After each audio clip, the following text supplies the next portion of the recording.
This story starts in the Demon Castle, where the Demon King squares up against the hero in the final battle, and while the hero is weak and down, the Demon King is confident that it will be an easy victory. However, to save his life, the hero pulls the sneakiest move in the history of mankind. He detonates an atomic bomb-level magic spell to obliterate everything and everyone in range, but right before it takes effect, he also fires off a reincarnation spell to yeet himself years into the past. 6 years after this crucial battle, the hero wakes up reincarnated as Eddie, the third son of the Radcliffe family. In his past life, the hero was the strongest sage who devoted all his years to helping people who later turned out to be worthless ingrates. However, in this new life, Eddie's only goal is to live in pure relaxation and to use his magic entirely for himself. Years later, Eddie finally regains all the magic knowledge he cultivated in his previous life, but when he checks his stats to see what he is working with, he realizes he is starting all over from level 1. So to improve his magic, Eddie heads to the backyard of his father's mansion, where he spots a small red slime and decides to use the poor thing as a test subject. When he notices the slime is about to attack,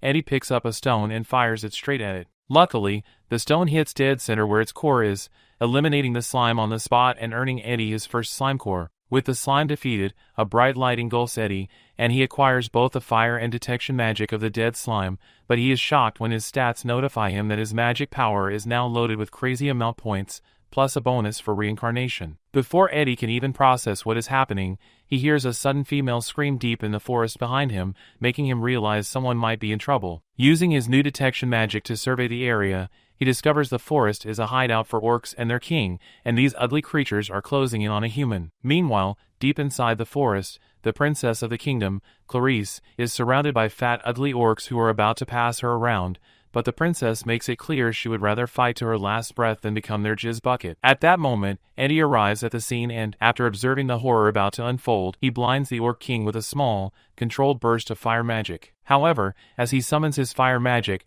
the spell produces a terrifying explosion that wipes out most of the orcs and leaves Eddie sitting on the forest floor in complete shock. As the dust settles, the princess, still shaking, notices what appears to be a lost little brat sitting in the dirt, looking confused. When she also notices that some of the orcs are still breathing, she immediately scoops Eddie onto her shoulder and escapes deeper into the forest, determined to save the little boy. The orcs chase after them, but before they can close the gap, Eddie roasts the remaining orcs, turning them into instant beef sticks, but the shockwave from the explosion hits the princess from behind, and as she falls to the ground, she nearly suffocates Eddie with her massive donkers. The impact immediately awakens Eddie's trouser snake, but before the cherry boy loses gallons, the princess quickly stands and apologizes for the fall. Eddie tells her he is fine, but as he looks around, he spots injured knights lying all over the forest floor, whom he immediately clocks as the worthless bodyguards who were supposed to be protecting the princess. Suddenly, they hear the massive roar of a beast from deep inside the forest, and Eddie immediately figures that leaving the injured knights helpless will mean they will soon become tasty snacks for the beast. After brainstorming what to do,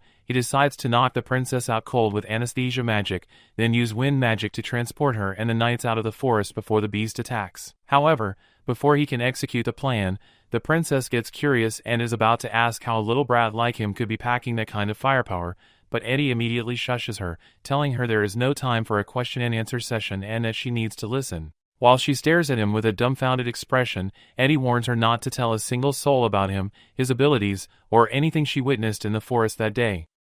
He claims the reason is that he snuck out without his parents' permission to practice magic and would be scolded to death if they ever found out about his escapades.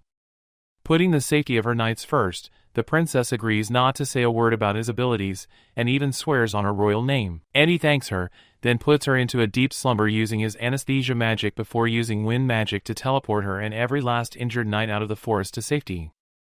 Eddie teleports the unconscious princess and her knights to his father's mansion, but just as he is wondering what to do next, his mom comes running in, panic written all over her face, demanding to know where the heck he has been. Before Eddie can explain, she hugs him and, in a trembling voice, warns that they need to leave the mansion immediately. With tears in her eyes, she swears she will protect him, but when Eddie pulls back to look at her, he sees tears streaming down her face, which completely confuses him. When he asks why she is crying, she desperately tries to explain that something terrible has happened to his father and brothers, but the fear gripping her is so severe that she cannot get the words out and all she can say is that they have to leave at once. Seeing how shaken his mother is, Eddie puts her to sleep using his anesthesia magic, then enters the mansion, determined to find out what is terrifying her so much. Upon stepping inside the mansion, Eddie immediately senses a dark, sinister aura that hits him with a wave of nostalgia from his past life. However, before he can comprehend what it is, he rounds a corner and finds none other than his arch-nemesis from his previous life, the Demon King himself, strangling the life out of his father like a chicken. While his two brothers, Logan and Max, sob and beg for their father's life, their father, in pain, orders them to leave him and run. Just then, the Demon King demands that the father bring out his youngest son, whom he suspects is the sage reincarnated, and threatens to unalive his sons if he does not, but the father refuses to hand over his youngest son. Enraged by the refusal, the Demon King tightens his grip around the father's neck and threatens to snap it like a chicken bone before sending his worthless sons to hell. However, before this threat becomes reality, Eddie interrupts, and his presence alone is enough to freeze the Demon King from sending his father to the afterlife, as he can already sense the disgusting odor of the strongest sage emanating from the little boy. With this confirmation, the Demon King cackles hard in excitement to finally meet his arch-nemesis in this new life and then threatens to crush Eddie like a bug before he ever gets the chance to grow up and become a problem.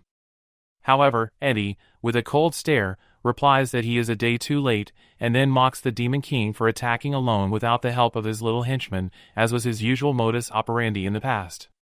This disrespect sends the Demon King's blood boiling over, but when he moves to strike Eddie, the massive aura radiating from the boy pushes him back. He is shocked to witness such a powerful aura from the boy, so he examines Eddie's stats to check what magical abilities he is working with. When he sees that Eddie has a magic power of 60, the Demon King feels insulted that the brat has the audacity to stand before him with such a pathetic score. However, what he does not know is that 60 is only what the stats allow him to see, and what he cannot see is Eddie's 100,000 plus hidden magic power concealed from plain view. Blinded by his ego, the Demon King unleashes a dark fury, determined to wipe Eddie and his entire family off the face of the earth. The father panics and screams for his sons to run, but Eddie calmly assures him that everything is fine and that he will handle it. In his head, however, Eddie is doing rapid calculations, knowing his fire and wind magic are individually too weak to counter a full demonic assault, so he decides to combine both elements to crank up the firepower. So as the Demon King attacks, Eddie counters with a massive whirlwind firestorm that obliterates the Demon King into nothingness. His entire family is completely speechless, staring at the spot where the Demon King used to be, and Eddie, realizing he may have slightly overdone it, winks at them and casually claims he just defeated the Demon King by accident. Later that evening, the father calls for an emergency meeting, where he apologizes for being totally useless and unable to protect his family, but his wife assures him he wasn't even a disappointment compared to her ex.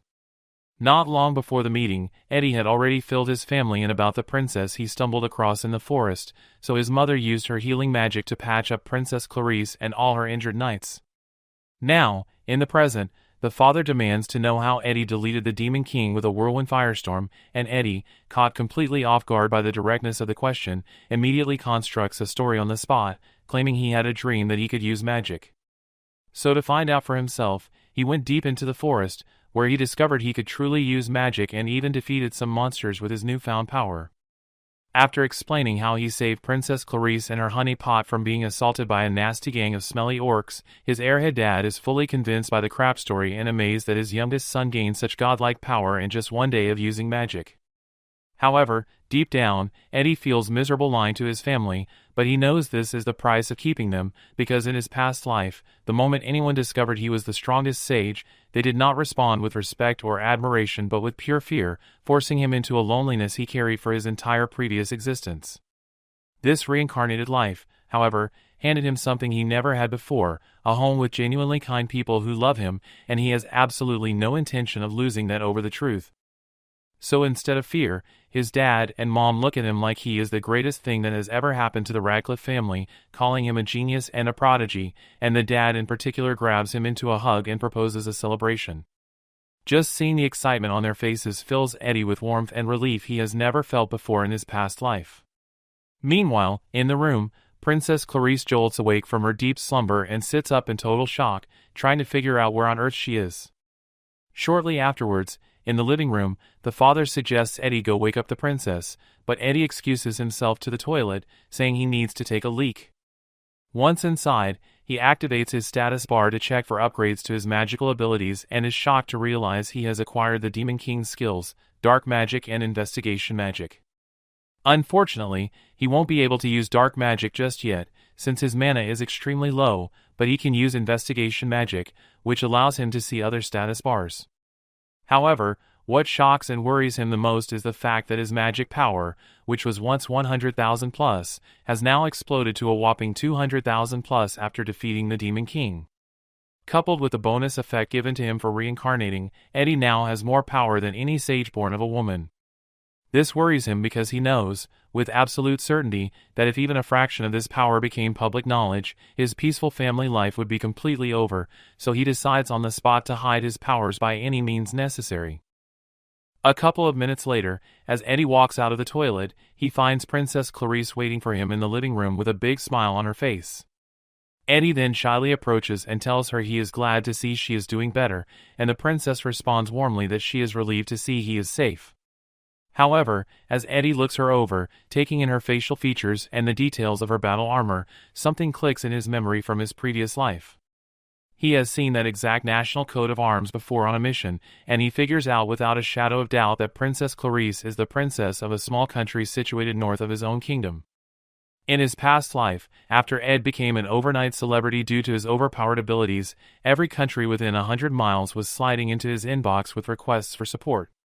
Ed figures that if Princess Clarice gets to find out how strong he is, his new peaceful life might just end up as exhausting as his old life.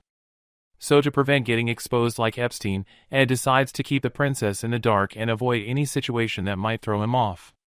Just then, Princess Clarice asks for some privacy with Eddie, and as the entire Radcliffe family files out of the living room, Eddie shyly admits that he is a bit tense being alone with the princess, since this is the first time he is talking face-to-face with royalty. To calm his spiking nerves and poking sausage, Clarice politely introduces herself as the third princess of the Kingdom of Mylai, and then explains that her reason for venturing into the orc-infested forest was that she received a prophecy, the savior destined to defeat the Demon King had awakened, so she came personally to find and protect him. As expected, Eddie already anticipated something like this, but what he didn't see coming was when Princess Clarice calls him one heck of a strange boy and then mentioned that his dad had already told her the story of how he accidentally defeated the Demon King. She then brings up how Eddie saved her and her knights in the forest and confesses that it was the first time in her life she had witnessed magic of that magnitude. With that, she concludes that Eddie must be the prophesied sage, but Eddie quickly makes it crystal clear that he has no intention whatsoever of being anyone's stinking savior. When Princess Clarice tries to insist, Eddie shakes his head in firm disapproval and immediately changes the subject, proposing that his family arrange a carriage to transport her and her knights safely back to her kingdom. Touched by the little guy's generosity, the princess tears up and hugs him, crushing his fat skull in her juicy pom-poms and making him hard in more ways than one. After she eventually calms down and releases him from the softness, she asks one final time whether he truly has no desire for honor or the title of savior, to which Eddie replies that his only intention has ever been to live peacefully, exactly the way he is living now. With that, the princess says she understands and promises to personally convince her father, the king, to respect his decision. However, she warns that her kingdom is not the only one that has caught wind of the Savior's awakening, and she fears that other kingdoms will soon come knocking on his door to cash in on his powers.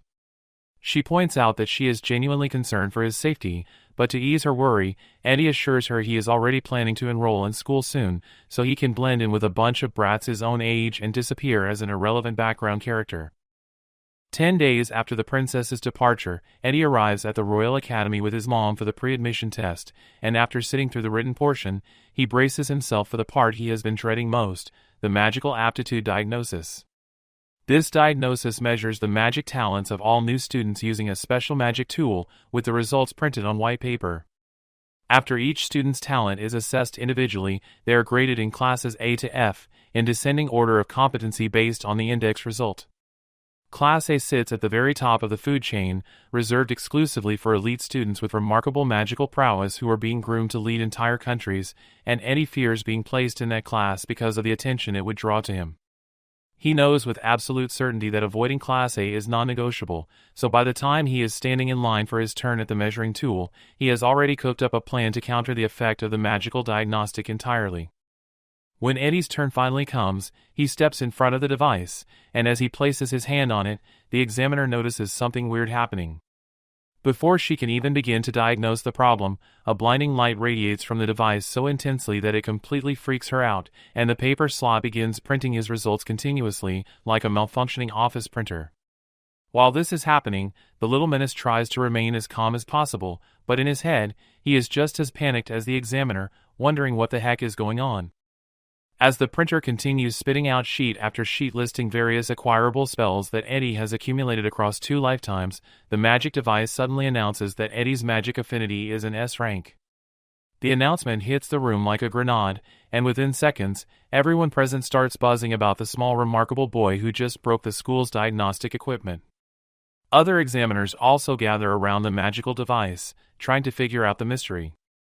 Upon seeing the frenzy he had caused, Eddie immediately tries to do damage control, claiming the magic device must be broken.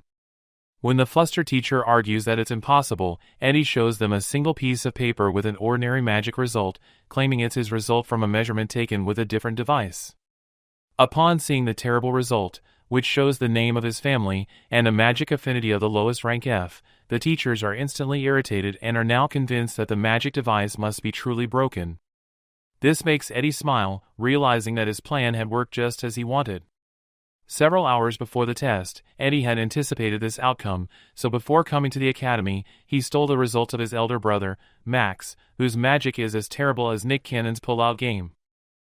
Later that day, when Eddie arrives home, he overhears his father having a tense discussion with the mayor about how the royal court of Miley is desperately searching for the unknown mage who saved the princess and her injured knights. Standing behind the door, Eddie's first instinct is that Princess Clarice must have broken her promise and told her father, the king, everything, but he dismisses the thought almost immediately, because she genuinely did not strike him as the type to go back on a sworn oath. Connecting the dots, Eddie figures the king of Miley must have learned about the Demon King's defeat through his own intelligence network and is now running a parallel investigation to identify whoever is responsible. He reasons that if the Miley's investigation gains traction, his own kingdom will inevitably get pulled into it, soldiers will be deployed to hunt for the sage, and the trail will lead directly back to the Radcliffe family, putting his father and everyone he cares about in the crossfire. To prevent this dilemma, Eddie decides to meet the king of Miley himself and settle it privately before it turns into a full royal manhunt. However, the only problem standing between him and that plan is the minor logistical issue of how to reach a faraway kingdom on his own. A few minutes later, Eddie meets up with his eldest brother, Logan, in his room, claiming he accidentally forgot his precious lucky coin at school. Logan immediately scolds him for taking something that valuable to school in the first place and, trying to play big brother, suggests they take the carriage to retrieve it. Eddie, however, shuts the idea down, pointing out that arriving in the family carriage would draw attention, and the moment their parents find out, he would get scolded. Instead, he suggests Logan take him there stealthily using his teleportation magic. After defeating the Demon King, Eddie acquired teleportation magic, but unfortunately, it is a one-way spell, so the plan is to use Logan's teleportation to reach the kingdom of Miley and then use his own spell for the return trip. When Logan hesitates, worried about letting his little brother go alone, Eddie reminds him that he is now a first-year academy student and capable of handling himself. After much begging, Logan reluctantly agrees and begins drawing the teleportation circle. To perfectly draw this circle, one must include the latitude and longitude of the destination, so after Logan finishes sketching it out, Eddie plays on his intelligence by falsely alerting him to a mouse hiding under his desk. Once the big moron spins around to check, Eddie quickly swaps out the latitude and longitude coordinates for the exact location of the Miley Kingdom's palace. When Logan turns back around, having found absolutely no mouse, he instructs Eddie to step into the middle of the circle, and Eddie, wearing the most innocent smile, swiftly obeys. The instant he steps inside, the teleportation magic activates and launches him straight into the throne room of the King of Miley. When the sandpaper-faced king notices someone has suddenly appeared in his castle like a thief, he demands to know who the idiot is, and in response, our boy calmly asks whether he is the one who has been searching for him. Before the king can reply, Eddie introduces himself as the exact person the entire kingdom of Miley has been hunting and requests a private conversation. However, the king is beyond surprised seeing that the powerful sage he and his knights have been searching for is none other than a tiny brat with an underdeveloped willy. Feeling quite comfortable, Eddie gets straight to business and demands that the king and his knights leave him the heck alone. He explains clearly that he has no intention of working for any country and that his only genuine desire is to live a soft life while jamming to the lazy song by Bruno Mars. The king, however, pushes back, pointing out that regardless of what Eddie wants, the world has no plans to leave him alone. He explains that what he is aiming for is world peace, and there will surely come a time when a sage's mighty power is needed. The king adds that it would be foolhardy to ignore a prominent sage, then promises to protect Eddie if he agrees to work for his kingdom. When Eddie boldly asks whether the king intends to use him as a tool of war, the king clarifies that the more accurate term would be prevention. He explains that if the demons grow stronger, humanity becomes hopeless, and a sage of Eddie's caliber would serve as a prevention against that from happening. Realizing that it would be pointless to keep arguing, Eddie agrees to work for the king of Mylai, but only on the condition that it will be during holidays or after school. The king agrees, promising that he has absolutely no interest in getting in the way of Eddie's education, because a stronger sage is a more useful sage. Eddie also insists that the king must protect him when other countries come knocking and asking for help, and the king agrees to that as well. For the last time, when Eddie warns the king not to get in his way of enjoying a peaceful life, the king finds it amusing, and after laughing hysterically, he agrees to all of Eddie's conditions while still advising Eddie not to neglect his studies. With the deal locked in, Eddie stands up to leave, but pauses at the last second and casually asks the king to send his greetings to his daughter, Princess Clarice. The king is surprised at the little man's boldness, and when he asks why Eddie is so sharp for his age, Eddie replies that it's simply because he is sage after all. Several weeks later, Eddie suits up for the first job he owes the kingdom of Mylai. His parents, however, are worried about his safety, but Eddie assures them that he would be fine since Princess Clarice would also be accompanying him to the mission. With not much choice in the matter, his parents wish him a safe trip, and Eddie teleports directly to the Mylai kingdom. It turns out that several weeks earlier, after the awkward throne room negotiation, Eddie had decided against hiding the arrangement from his family and came clean about every detail of the deal he struck with the king. Not long after arriving in Mylai, Eddie spots Princess Clarice across the courtyard, and upon seeing him, she immediately throws herself at him and buries his head in her heavenly milkshakes. For this first mission, the king asks Eddie to scout the border facing demon territory, and to speed things up, for royal guards are assigned to assist Eddie and Clarice, so after meeting up with the guards, they commence the mission and ride toward the border. When they eventually arrive at a suspension bridge that should be their crossing point, they make an unexpected stop, only to find the bridge has collapsed due to a storm or something else. However, upon closer inspection, Eddie observes that the remnants of the collapsed bridge are still floating downstream, indicating the bridge must have collapsed recently. He deduces that if the collapse were caused by a storm or rain, the river would be more turbid, and after much brainstorming, Eddie reaches a sudden conclusion: the bridge must have collapsed for reasons other than the storm. To prove it, he hops across the exposed rocks in the river to get closer to the wreckage, where he finds exactly what he suspected: a cleanly cut rope, confirming that someone deliberately sabotaged the bridge after crossing it to prevent anyone from following them. While the team is trying to figure out this mystery like the Scooby-Doo gang, one of the guards suddenly alerts them to the presence of a corpse she found hidden deep inside the bush, and when the team quickly enters to investigate, they find the corpse of a werewolf carefully concealed from plain sight. In this region, 3 non-human races cohabit alongside humans: the werewolves, the dragon men, and the vampires. When Eddie examines the corpse, he quickly identifies that the cause of death was a poisonous arrow, and the princess, genuinely impressed by how thoroughly he just conducted a field autopsy, compliments him and says that every time she talks with him she gets the feeling that even though he has the outward appearance of a brat, his way of reasoning is far older than Joe Biden's. To avoid any suspicions, Eddie immediately claims he learned everything from his mentor Reddington, but while they talk, one of the guards steps forward holding a secret letter he found tucked inside the dead werewolf's cloak. The guard points out that he suspects the wolf dude must have been attacked on the way to deliver the mysterious letter, which immediately sparks everyone's curiosity to know the content of the letter.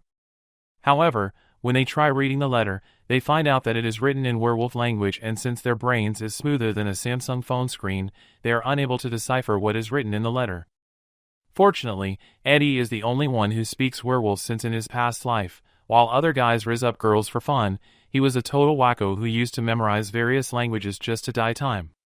As Eddie reads the letter, he discovers that, according to its contents, the werewolves are planning a full-scale war against the dragon men.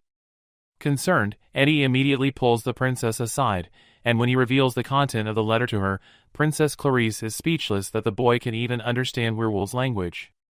The princess then points out that, based on the context, it looks like the dead wolf man was attempting to deliver the letter to request reinforcements before he got taken out mid-delivery. However, before she can finish, Eddie cuts her short and raises the concern that is already eating at him, which is the very real possibility of the war actually breaking out, and that single point silences the princess completely, sending her into deep thought. The reason it matters so much comes down to the food chain. In this part of the world, vampires sit at the very top, feeding on weaker species below them, so if the werewolves and dragon men tear each other apart in an all-out war, the vampires will be left with only one viable food source, and that food source is humans. Vampires used to hunt humans freely before the coexistence agreement was signed, and Eddie fears that if the other two races collapse into conflict and leave the vampires unsupervised and hungry, it will only be a matter of time before they break the agreement and start encroaching on human lands. Realizing the gravity of the situation, Princess Clarice points out how important it is for them to prevent the war between the dragon men and the wolf men. However, since there is no time to send word back and wait for backup to arrive, the princess suggests they work with the manpower they have. While the princess is still speaking, Eddie is suddenly hit by a disgusting presence and immediately alerts everyone to something terrifying, and all of a sudden, from deep within the bushes, a tall, intimidating dragon man emerges. As the dragon man gets closer, the princess gets scared and immediately steps in front to protect Eddie to shield him, but the dragon just smiles creepily, and then one by one more dragon men emerge from the bush to join him.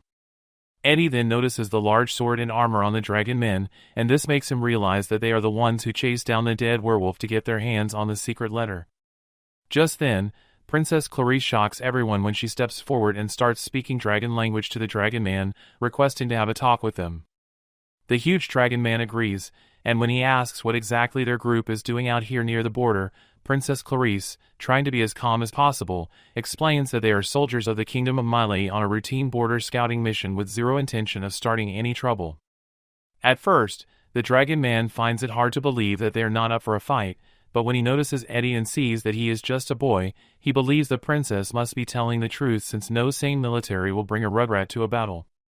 So dropping his guard, he orders Princess Clarice and her men to clear the area immediately, explaining that they got some unfinished business with the dead wolf man.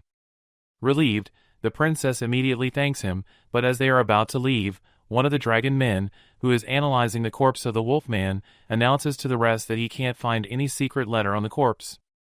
He also adds that he can perceive the terrible scent of humans all over the corpse, and upon hearing this, the leader's face twists in anger, and he immediately orders Princess Clarice and her men to stop walking. When he angrily demands to know if they touched the corpse, the princess, nervous, immediately denies it, claiming they only checked if the wolf guy was dead or alive. The dragon man then rephrased and asks if they by any chance took anything out of the corpse's breast pocket, like a handwritten letter, and the princess, unsure of how to respond, chose to stay silent. Her silence, however, makes the dragon man suspicious, so he immediately orders his men to search the humans. The dragon man then grabs Princess Clarice, saying he will start the search with her himself, and the princess, genuinely terrified, begs Eddie to save himself and escape. Eddie, however, closes the distance to her in about 2 steps and, instead of running, asks if she has confidence in her sword skills. Nervously, the princess boasts that although she is a girl, her swordsmanship is second to none in the entire kingdom, and even her father acknowledges it as a fact. With that confirmed, Eddie smiles and tells her that is exactly what he needed to hear, and then he instructs her to engage the Dragon Man leader directly while he provides magical support from behind. However, when the princess reminds him of his desire not to expose his magic to anyone, Eddie is touched by her concern for him, even in a dire situation like this, and then assures her not to worry, explaining that he will put the guards to sleep. Before they commit to the attack, Eddie tells the princess he needs to watch her fighting style first so he can figure out how to amplify it with his magic, and then instructs her to go after the Dragon Man leader with everything she has, which the princess obeys without hesitation. She charges in and swings with full force, but she is too weak to land a decisive strike, so she gets punched hard in the stomach by the Dragon Man. After she gets pushed backward from the impact and holds her stomach in pain, Eddie rushes to check if she is alright and then apologizes for putting her through such a terrible experience. However, he now understands the way the princess fights and how he can amplify her attacks using his magic. So as the princess attacks for the second time, Eddie touches the ground, and in the next instant, a massive whirlwind firestorm engulfs the princess and her sword, making it possible for her to blast the dragon man away. Thrilled by this victory, the princess is impressed by how amazing Eddie's magic is, but Eddie, refusing to take credit, dismisses it, insisting it's just because of how strong she is and what he only did was magically support her. After the princess retrieves the secret letter from the ground, Eddie asks if she intends to do anything with it, and the princess swears to end the war between the werewolves and the dragon men at all costs.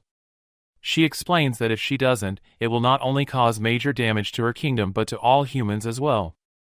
She reveals that her plan is to sit down with both parties, hear out their grievances and aspirations directly, and only reach for armed force as an absolute last resort. Impressed by her logic, Eddie agrees to help her, and the princess thanks him cheerfully. Just like her father, Eddie can see that the princess inherited his obsession with world peace, and when the princess asks if he thinks world peace is just an illusion, Eddie smiles and rizzes her up by saying even though it might be difficult, he is certain that only a hottie like her can pull it off. His smooth wrist compliment turns the princess inside into a water park, making her blush hard while she thanks him for the encouragement. Just then, the Dragon Man leader, who had been blasted into the bushes, finally regains consciousness, but as he attempts to stand, Princess Clarice puts a sword to his throat and orders him to produce the Dragon People's leader and bring him to her within the hour. The Dragon Man hesitates, refusing to do her bidding, but when Princess Clarice threatens the lives of his men, he reluctantly obeys and rides off on his horse. With a moment to breathe, Eddie approaches the princess and asks if she is okay, and she admits that she is fine. However, she declares that the war must be stopped by any means necessary and that she cannot afford to lose any of her people as she did back in the forest when they were attacked by the orcs.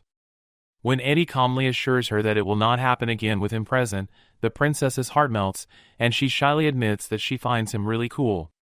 However, the moment is suddenly cut short by the sound of birds bursting from the treetops, and when they look toward the tree line, they spot the Dragon Man riding back, this time in the company of another hulking Dragon Man who likes the final boss.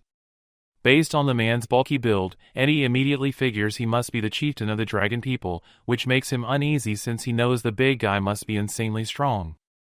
The chieftain is furious at the other dragon man for allowing himself to be bullied by a girl and a brat and is ready to chop him to pieces without thinking twice. However, Clarice interrupts before he can carry out the threat, announcing that she is currently in possession of the werewolf letter he has been so desperately trying to recover. She explains that the letter contains vital information that will benefit him and his race, and if he fails to retrieve it, they might face annihilation. However, while she speaks, the chieftain makes it clear that he can always terminate her contract with life and take the letter if he wishes. Even so, Clarice argues that he has not been in contact with the werewolves in years, so there is no way he can understand what is written in the secret letter.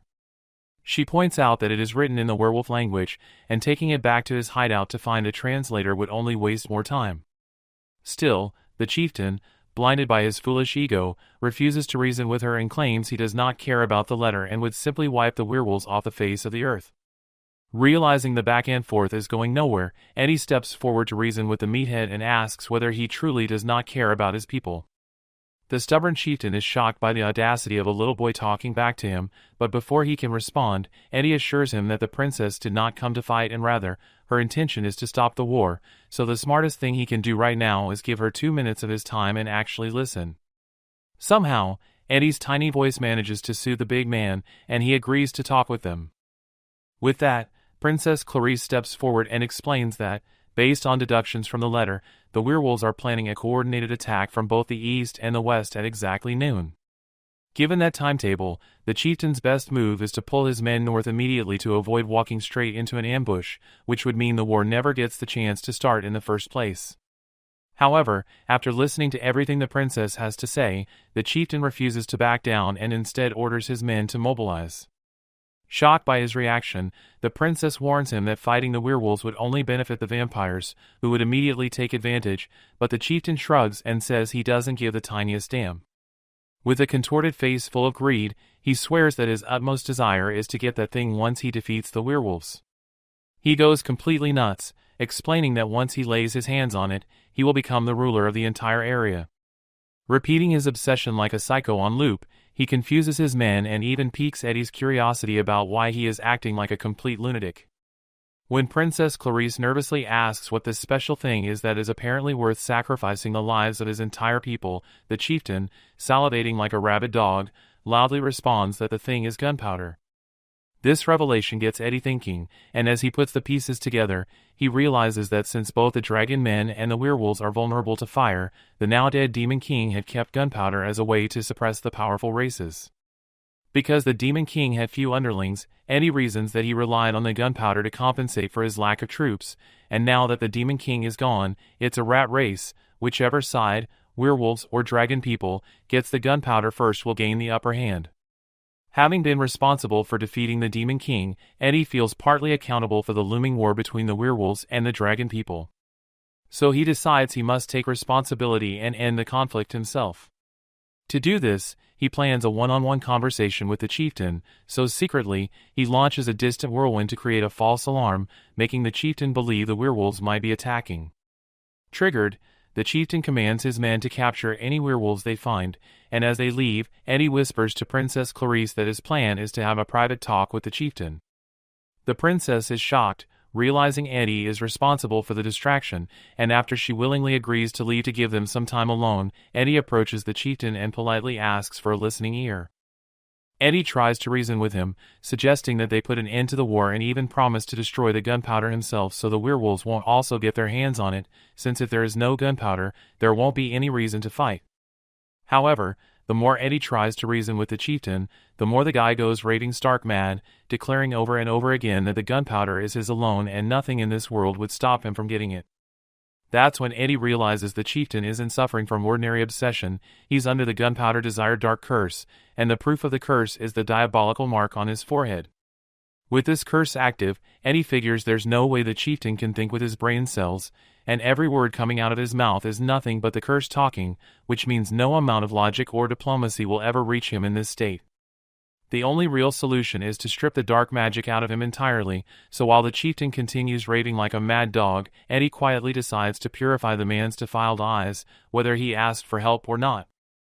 As Eddie starts initiating the curse removal spell, the chieftain suddenly gets overwhelmed by an unimaginable pain, and when the agony becomes too much to stand, the chieftain swings at Eddie with a fist that misses and connects with the ground instead and cracking it.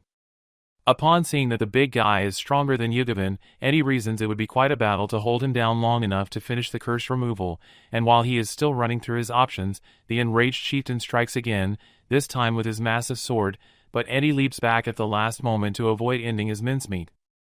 Eddie figures that the only way to restrain this powerful dragon man would be to use his wind shield, and as he activates it, the whirlwind surges outward and wraps itself around the chieftain like a full-body vice, compressing with the combined strength of 1,000 silverback gorillas and locking every limb in place. As the chieftain struggles to be free, Eddie places his palm on the chieftain's forehead, and the instant contact is made, the mark of the cure begins to glow. This causes the chieftain to scream in raw pain, and after the mark of the curse vanishes from his forehead, he loses consciousness and collapses to the ground. Some hours later, the chieftain wakes finally free from the curse, and sees Eddie staring at him with his big round innocent eyes. Eddie smiles at the chieftain and says he is glad he is awake, and when he asks if he is strong enough to stand, the chieftain replies that he can't believe he was under a curse. The chieftain angrily swears to deal with whoever placed him under the enchantment, but Eddie immediately cut him short, saying it's fine. When the big guy questions who the heck Eddie is, Eddie smiles and introduces himself as a first-year student of the Magic Academy, but the way he says it makes the chieftain laugh uncontrollably until Eddie stops him, warning him not to laugh too much since he is still recovering. Afterward, the chieftain begins blaming himself for being enchanted and says he is unworthy of the chieftain position, but Eddie stops him before he can spiral, reminding him that they have a more urgent task, which is to find the culprit behind the curse. When Eddie asks if he suspects anyone, the chieftain replies that he has no idea, adding that he didn't even know when he was cursed. It so happens that curse spells are usually cast when the victim is caught off guard, and it can only be done by a high-tier warlock. To solve this mystery, Eddie suggests they work together, and when the chief responds with a dumbfounded expression, Eddie assures him he has already cooked up a plan to get to the bottom of it. However, in exchange for his help, Eddie insists that the chieftain must handle the culprit personally once they are found. When the chieftain questions that decision, Eddie explains that he would not be able to do much anyway, since he is just an underdeveloped youngin. This makes the chieftain burst into laughter, and when he finally calms down, he asks Eddie why he even wants to help in the first place. Eddie explains that if the mastermind's motives are what he suspects, then they could pose a serious threat.